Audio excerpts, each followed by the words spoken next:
ನಮ್ದು ಆರು ದೇವರು ಒಕ್ಕೂಟದ ಸಮಿತಿ ಅಪ್ಸರದಲ್ಲಿ ಆರು ದೇವರು ಒಕ್ಕೂಟದ ದೇವಸ್ಥಾನ ಇದೆ.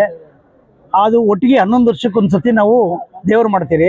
ದೊಡ್ಡ ಜಾತ್ರೆ ಅಂತ ಮಾಡ್ತೀರಿ. ಮೊದಲು ಬಿದರಳ್ಳಿದ್ದು ಶುರು ಮಾಡ್ತೀರಿ. ಬಿದರಳ್ಳಿಯಿಂದ ವಾಗಟಕ್ಕ. ಇದು ವಾಗಟದಲ್ಲಿ ನಾವು ಅತಿ ವಿಜೃಂಭಣೆಯಿಂದ ಮಾಡಬೇಕಂತ ಅಂದ್ಬಿಟ್ಟು 3 ದಿವಸದಿಂದ ನಿನ್ನೆ ಕೂಟುವ ಇತ್ತು. ಇವತ್ತು ಹೊಳೆ ಆಡೋದು, ನಾಳೆ ದೀಪ ತೆಗೆದುಕೊಳ್ಳೋದು. ಇದು ನಮ್ಮ ಕಾರ್ಯಕ್ರಮ ಅಲ್ಲ. ಪೂಜಾ ಕಾರ್ಯಕ್ರಮದಲ್ಲಿ ಪೂಜಾ ಕುಣಿತ, ಬರವರು ಕುಣಿತ, ಆಮೇಲೆ ಪವಾಡ, ತಲೆ ಮೇಲೆ ತೆಂಗಿನಕಾಯಿ ಹೊಡೆದು ಪವಾಡದ ಕಾರ್ಯಕ್ರಮ, ನಮ್ಮ ಕುರುಬರ ಜನಾಂಗದಲ್ಲಿ ಏನೋ ನಡೀತದೋ ಎಲ್ಲ ಇವತ್ತು ನಡೆತು.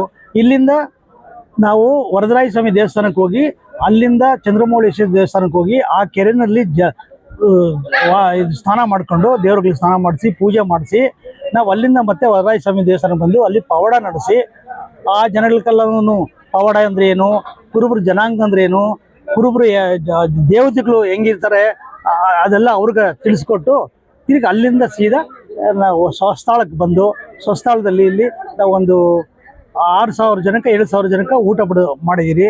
ಆಮೇಲೆ ಎಲ್ಲರಿಗೂ ಒಂದೊಂದು ಬೀಡಾರ, ಯಾಕಂದರೆ ಇಲ್ಲಿ ಯಾವುದೂ ಮನೆಗಳಿಲ್ಲ, ಎಲ್ಲರಿಗೂ ಒಂದೊಂದು ಕುಟುಂಬಕ್ಕೆ ಒಂದೊಂದು ಬೀಡಾರ ಮಾಡಿದ್ದೀರಿ. ಪಕ್ಕದಲ್ಲಿ ಸ್ಟೇಜ್ ಹಾಕಿದ್ದೀರಿ. ಸಾಯಂಕಾಲ ಭರತನಾಟ್ಯ ಇದೆ ಕೋಲೂರು ರಮೇಶ್ ಅವ್ರ ಕಡೆಯಿಂದ. ಇಂಥ ಮುಂತಾದ ಕಾರ್ಯಕ್ರಮಗಳನ್ನ ನಡೆಸ್ಕೊಂಡು ಹೋಗ್ತಾ ಇದ್ದೀರಿ. ಈಗ ಬಿದರಳ್ಳಿ ಆಯಿತು, ವಾಗಟ ಆಯಿತು. ವಾಗಟ ಆದಮೇಲೆ ಅಪ್ಸಂದ್ರದಲ್ಲಿ ನಡೀತಿದೆ. ಏನು ಭಾನುವಾರ ಅವ್ರದ್ದು ಹೊಳೆ ಆಟ ಇರುತ್ತೆ. ಅದಾದಮೇಲೆ 4, 5, 6 ತಾವರೆಕೆರೆಯಲ್ಲಿ ನಡೀತದೆ. ತಾವರೆಕೆರೆ ಮತ್ತು ಬಾಣಮಕ್ಕನಹಳ್ಳಿ. ತಾವರೆಕೆರೆಯಲ್ಲಿ 2 ಸಿದ್ದೇದೇವರು, ರಾಮೇದೇವರು. ತಾವರೆಕೆರೆಯಲ್ಲಿ ಬೃಹತ್ ಜನಾಂಗ ಸೇರ್ತಾರೆ. ಸಿದ್ದರಾಮಯ್ಯನವರು ಬರ್ತಾರೆ.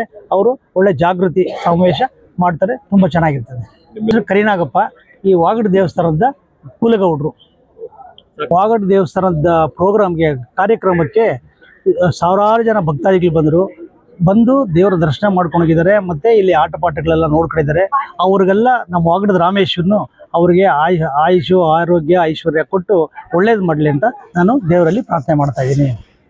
ರಾಮೇಶ್ವರ, ವಾಗಟ ರಾಮೇಶ್ವರ, ಮತ್ತೆ ರಾಮೇಶ್ವರ 5 ದೇವರುಗಳು ಸೇರಿ ಒಂದು ಒಕ್ಕೂಟದಲ್ಲಿ ಎಲ್ಲ ನಮ್ಮ ಸಮಾಜದ ಬಂಧುಗಳು ಒಗ್ಗಟ್ಟಾಗಿ ಭಾಳ ಸಂಭ್ರಮ ಸಡಗರದಿಂದ 11ನೇ ವರ್ಷ ಅದ್ಧೂರಿಯಾಗಿ ಇವತ್ತೆಲ್ಲ ನಮ್ಮ ಸಮಾಜದ ಮುಖಂಡರುಗಳು ಸೇರಿ ಈ ಜಾತ್ರಾ ಮಹೋತ್ಸವವನ್ನು ಭಾಳ ಚೆನ್ನಾಗಿ ಮಾಡಿದ್ದಾರೆ.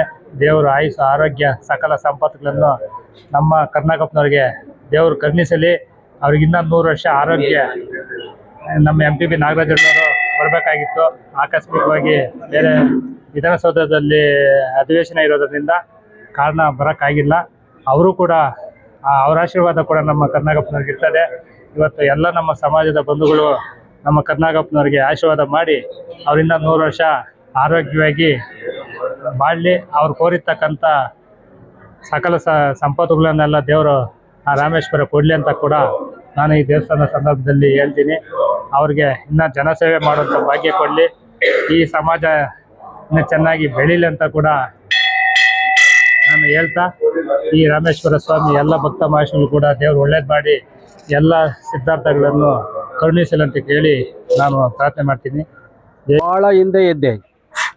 ಹಿಂದೆ ವರದರಾಜ ಸ್ವಾಮಿ ದೇವಸ್ಥಾನದಲ್ಲಿ ವಾಗಡ ರಾಮೇಶ್ವರ ದೇವರು ಅಲ್ಲಿ ಪೂಜೆ ಪುನಸ್ಕಾರಗಳು ನಡೀತಾ ಇತ್ತಂತ ನಮ್ಮ ತಂದೆ ತಾತಂದ್ರು ಎಲ್ಲ ಹೇಳ್ತಾ ಇದ್ರು. ಅಲ್ಲಿ ಹೋಗಿ ಯಾರೋ ಒಬ್ಬ ಮುಟ್ಟಾದ ಹೆಂಗ್ಸ್ ಹೋಗಿ ಅಲ್ಲಿ ದೇವಸ್ಥಾನ ಬಾಗಿಲಿಗೆ ನಿಂತವಾಗ ದೇವರಿಗೆ ಅಪಚಾರ ಆಯಿತು ಅಂದ್ಬಿಟ್ಟು ಅವ್ರ ದೇವಸ್ಥಾನನೇ ತಳ್ಳಿಬಿಟ್ಟು ದಿನ್ನಿನಲ್ಲಿ ಬಂದು ನೆನಕಾಡಿದ್ದಾನೆ. ನಮ್ಮ ತಾತನೂ ನಮ್ಮ ತಂದೆಯವರು ಹೇಳ್ತಾ ಇದ್ದಿದ್ದ ಪ್ರಕಾರ. ಆಗ ಹಿಂದಿನ ಕಾಲದಲ್ಲಿ ಆ ಊರು ದನಗಳೆಲ್ಲ ಒಬ್ಬ ಗೌಡರು ಸಮೇತವಾಗಿ ಒಬ್ಬರು ಕೂಲಿ ಆಳ್ಬಿಟ್ಟು ದಿನ್ನೆ ಕೊಡೋದು ಮೇಯ್ಸ್ತಾ ಇದ್ದೆಲ್ಲ ದಿನ್ನೆ ಕಾಡೋದು. ಆಗ ದೇವರು ಇಲ್ಲಿ ಬಂದು ಅಲ್ಲಿ ಬಿಟ್ಟು ಹಸು ಏನಾಗ್ತೈತೆ ಅಂತಂದರೆ ಊರು ಗೌಡನದು ಹಸು ಹಾಲು ಮನೆ ಕೊಡ್ದಿರ ಇಲ್ಲಿ ಬಂದು ಹಾಲು ಕೊಡೋದಂತೆ. ಉತ್ತಕ್ಕೆ 4 ಕಾಲು ಹಾಕ್ಬಿಟ್ಟು ದೇವರು ಭಕ್ಷಣೆ ಮಾಡ್ತಾ ಇದ್ನಂತೆ. ಕೆಚ್ಚಲು ನಡೆದು ಹಾಲು ಕುಡಿತಾ ಇದ್ನಂತೆ. ಆವಾಗ ಎಲ್ಲರೂ ಊರಿನವರೆಲ್ಲನೂ ಬಂದು ನೋಡಿ ಯಾರ್ದೋ ನಮ್ಮ ಹಸು ಹಾಲೇ ಕೊಡೀತಲ್ಲ ಅಂತ ಊರು ಪ್ರಚಾರ ಮಾಡ್ರಿ ಪಟೇಲು. ಆಮೇಲೆ ಬಂದು ಎಲ್ಲರೂ ಹಸುವಿಂದೇನೆ ಬಂದು ನೋಡಿದವಾಗ ಇಲ್ಲಿ ಉತ್ತುದಕ್ಕೆ ಕಾಲು ಹಾಕ್ಬಿಟ್ಟು ದೇವರು ಮಲೆಯನ್ನು ಚೀಪ್ತಾ ಇದ್ರಂತೆ. ಅದಕ್ಕೆ ಒಬ್ಬ ಮುಸಲ್ಮಾನರು ಇದೇನು ದೇವನೋ ಅಂತೇಳಿ ಇದು ಮಾಡಿ ಬಂದೂಕಿತ್ತಂತೆ. ಅವಾಗ ಹೊಡಿಯಕ್ಕೆ ಹೋದ್ನಂತೆ. ಅವ್ನು ಹಂಗೆ ಇದ್ದೇ ಬಿದ್ದು ರಗ್ಗಡ್ಡಿಗಳು ಕಟ್ಕೊಂಡು ಸೋತೋದ್ನಂತೆ. ಆವತ್ತು ರಾತ್ರಿಗ ದೇವರು ಊರು ಗೌಡ್ನು ಕನಸಿನಲ್ಲಿ ಹೋಗ್ಬಿಟ್ಟು, ನಾನು ಹಿಂಗೆ ಕುರುಬರ ದೇವರು ಇಲ್ಲಿ ಭಿನ್ನ ತಡಿಯೋಕ್ಕಾಗಲಿಲ್ಲ, ಅದಕ್ಕೆ ನಾನು ದಿನೇನಾಗಿ ನೆನ್ಕೊಂಡಿದ್ದೀನಿ, ಇಲ್ಲಿ ಒಂದು ನನಗೆ ನೆರಳು ಮಾಡಿಕೊಡು ಅಂತ ಗೌಡ್ನ ಕೇಳೋದನ್ನು. ಗೌಡ್ನು ಇಲ್ಲಿ ಕಲ್ಲಿನಲ್ಲಿ ಸ್ವಲ್ಪ ಮಂಟಗಳ ಥರ ಮಾಡಿ ಆಮೇಲೆ ಇಲ್ಲಿ ಮಾಡ್ತಾಯಿದ್ರು ಸಾವಿರಾರು ವರ್ಷಗಳಿಂದ. ಆಮೇಲೆ ಈಗ ನಾವೆಲ್ಲ ತಯಾರು ಮಾಡಿ ಎಲ್ಲ ಸ್ವಲ್ಪ ಅನುಕೂಲ ಆಗಿರೋದ್ರಿಂದ ದೇವಾಲಯ ಕಟ್ಟಿ ಕಾರ್ಯಕ್ರಮಗಳು ನಡೆಸ್ತಾ ಇದ್ದೀನಿ.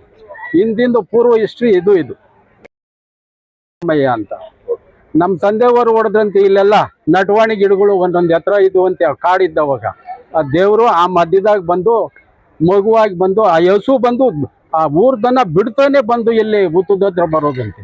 ಆ ಹಿಂದೆನೆ ಊರು ಜನ ಎಲ್ಲ ಬಂದು ನೋಡಿದವಾಗ ಮಗು ಆಗಿ ಕುಡಿತಾ ಇತ್ತಂತೆ. ಇದು ಪೂರ್ವ ಹಿಸ್ಟ್ರಿ ಇದು.